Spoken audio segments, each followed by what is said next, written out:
Germany nagalit na sa bansang China. Pilipinas binigyan muli ng drone ng Germany. Samantala Pangulong BBM nahanap na ang magpapaunlad sa ekonomiya ng bansang Pilipinas. Ito ang ating tututukan ngayong araw nito. Saglit lang ito mga kababayan.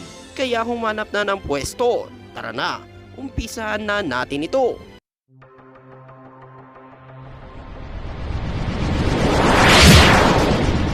Trupang Hilonggo, Please subscribe subscribe and like. and share. Kilala umano ang Germany bilang isa sa mga nangungunang bansa pagdating sa teknolohiya at pagmamanupaktura ng mga kagamitan pandigma. Ito ay bahagi rin ng kanilang kasaysayan mula pa noong ikalawang digmaan pandaigdigan. Ang Germany ay may malakas na industriya ng mga kagamitan pandigma. Gayunpaman, ang Germany ay isang miyembro ng NATO at sumusunod ito sa mga internasyonal na kasunduan na nagbabawal sa paggamit ng ilang uri ng mga kagamitan pandigma. Ito lamang nakaraang linggo, bumisita ang Prime Minister ng Germany dito sa bansang Pilipinas. At ayon pa nga umano sa nakalat nating impormasyon, pumunta pa ito sa headquarters ng ating Philippine Coast Guard. At ayon pa nga sa kanya, magdodonate umano ito ng drone sa Pilipinas dahil sa mga agresibong aksyon ng China. Nais ng Germany na makatulong sa bansang Pilipinas para mabantayan ang ilan sa mga teritoryo na pag-aari ng Pilipinas sa West Philippine Sea. Dahil sa pagiging agresibo umano ng mga aksyon ng China, nababahala umano ang bansang Germany ginagawa ng China sa mga barko nito sa Philippine Coast Guard. Ayon pa nga umano sa nakalat nating impormasyon, ang Germany ay nag-donate na hindi bababa sa 4 na drone upang mapalakas ang kakayahan ng Philippine Coast Guard. Sa pagmamatyag nito ay karagdagan sa 2 Trinity na drone na ibinigay ng Germany sa Philippine Coast Guard noong 2022 sa pamamagitan ng Germany Cooperation, International Cooperation. Kaya't ang kabuuan hindi bababa sa 4 na drone ang ibinigay ng Germany sa Philippine Coast Guard. At ayon pa nga umano, ang mga drone na ito na ibinigay ng Germany sa Philippine Coast Guard ay gagamitin para sa mga misyon ng pagmamatyag at pagbabantay sa mga karagatan ng Pilipinas, partikular na sa West Philippine Sea, na patuloy pa rin ang pagiging agresibo ng mga aksyon ng China sa mga teritoryo na pag-aari ng Pilipinas. Dahil sa ngayon patuloy pa rin ang sinasagawang reclamation ng China. Yan pa umano ang binabantayan ngayon ng ating Philippine Coast Guard. Ang mga drone ay magiging mahalagang kasangkapan sa pagmonitor ng mga maritime activities at pagtukoy ng mga potensyal na banta at pagpapatupad ng seguridad at kaligtasan sa rehiyon. Ang mga drone ay magbibigay ng mga aerial surveillance capabilities na makakatulong sa pagsubaybay umano sa mga aktibidad sa dagat tulad ng illegal fishing, smuggling at iba pa mga hindi autorisadong gawain.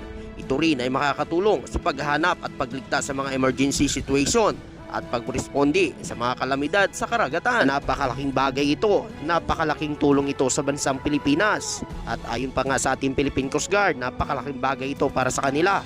Dahil mapadali na umano mamomonitor nito ang mga iligal na pumapasok sa West Philippine Sea, tulad na lang ng patuloy na pangharas ng mga barko ng China sa ating mga mangingisdang Pilipino. Ngayon ay natatakot ang ating mga mangingisdang Pilipino na mangisda sa West Philippine Sea kahit nasa loob pa ng eksklusibong economic zone ng bansa dahil sa mga agresibong aksyon ng mga barko ng China. Hinaharas at binubuntutan umano ang ating mga mangingisdang Pilipino. Kaya natatakot na ito. Ayon pa nga umano sa nakalat nating impormasyon, ang matatanggap ng Philippine Coast Guard na mula sa Germany na drone ay ang Trinity F90 ay may bateryang kayang magtagal na hanggang 19 minuto na paglipad dito ay nagbibigay ng mahabang oras at operasyon para sa pagmamatyag at pagbabantay. Ayon pa umano, ang drone na ito ay may iba't ibang high precision sensor tulad ng dual RGB at NDVI. Ito ay nagbibigay ng malalim na impormasyon at mga detalye sa mga larawan na kinukuha ng drone. At pangatlo, ang Trinity F90 ay kasama ang technology na kasama sa ground reference station. Ayon pa nga umano, ang drone ay ginagamit para sa mga profesional na layunin tulad ng mapping, pagmamatyag ng kalagayan ng lupa at kahoy at iba pa mga application na pagmamatyag at pagbabantay. Ito ay nagbibigay ng malawak na saklaw at pagtingin at mga advanced na teknolohiya na maaari makatulong sa mga operasyon ng mga ahensya tulad ng Philippine Coast Guard. Kaya ito talaga ang kailangan ng ating Philippine Coast Guard para mabantayan ang ating West Philippine Sea. Ikaw kababayan, ano ang masasabi mo at makukomento mo dito? At sa iba pang mga balita. Naku mga kababayan, ito na naman. Marami na naman ang magugulat dito, pati mga anti-Marcos. Talagang magagalit na naman kay Pangulong BBM.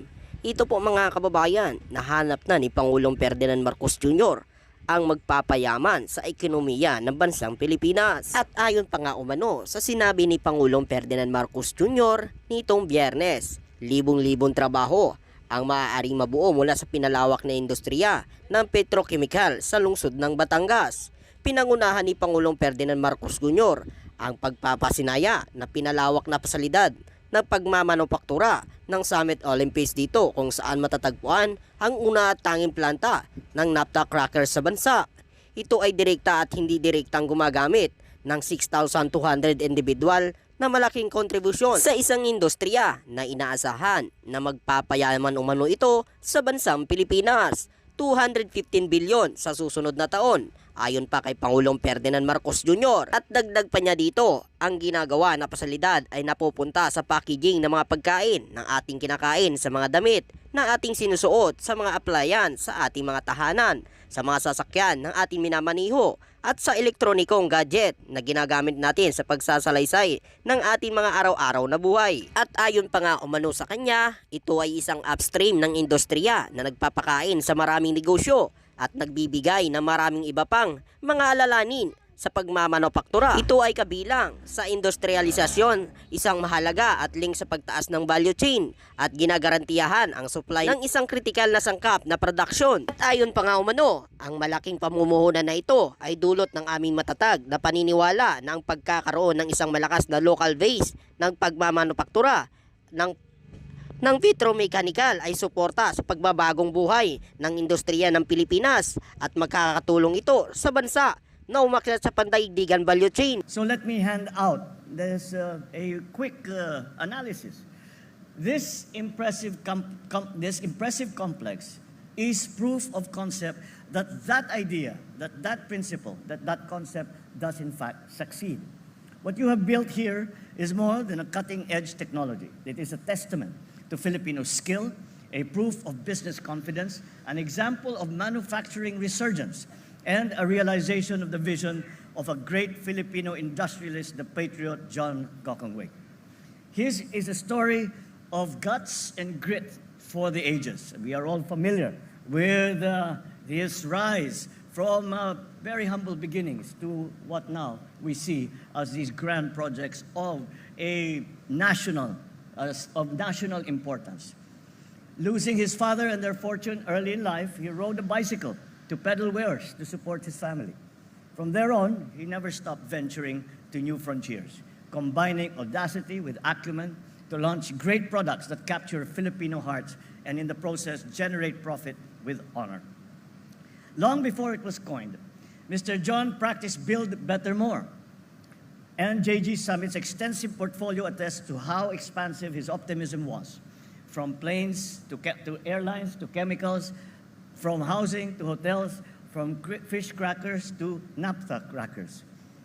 Sabi nga ni Lance, laging hindi pinipili yung madali, naghahanap ng mahirap na gagawin. Kaya siguro yung pagka-challenge sa kanya, kaya naman tayo nagkakaroon ng ganito, napakalaking tulong sa manufacturing ng ating bansa.